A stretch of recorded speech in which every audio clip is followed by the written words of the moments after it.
Des dizaines de jeunes évacués à temps. Seulement des blessures mineures. Le bilan aurait-il été le même si la ceinture de sécurité était obligatoire dans les autobus scolaires? Plusieurs en doutent. C'est le cas de Michel Galland qui travaille dans le domaine depuis plus de 40 ans. Libérer les enfants de leurs attaches et de les sortir, ça aurait été beaucoup plus compliqué, ça c'est évident. Avec les flammes que j'ai vues à la télévision, on parle de mort ici, là. On va le faire aussi rapidement que possible. En janvier dernier, le ministre des Transports, Marc Garneau, souhaitait que le port de la ceinture de sécurité devienne rapidement obligatoire dans les autobus scolaires.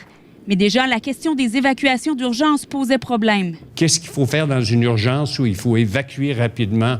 Un comité de travail de députés fédéraux s'est penché sur la question. En raison d'expertises contradictoires, il a décidé de ne pas recommander l'installation de ceintures de sécurité. C'est sécuritaire, les autobus? Oui, je pense que c'est assez sécuritaire. Je pense que les ceintures, c'est une bonne façon d'être sécurisé, comme avoir de la sécurité. Les enfants sont protégés, même s'il n'y a pas de ceinture.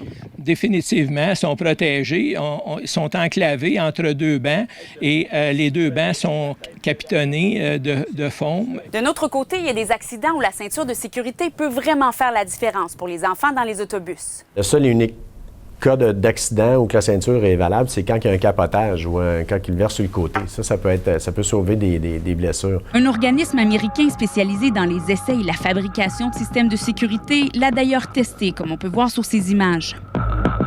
Le dernier accident mortel à bord d'un autobus scolaire au Canada date de 2008. Et au Québec, il remonte à 1986. Les accidents mortels impliquant des autobus scolaires représentent moins de 0,1 % de tous les accidents mortels associés aux véhicules au Canada. Bénédicte Lebel, TVA Nouvelles, Laval.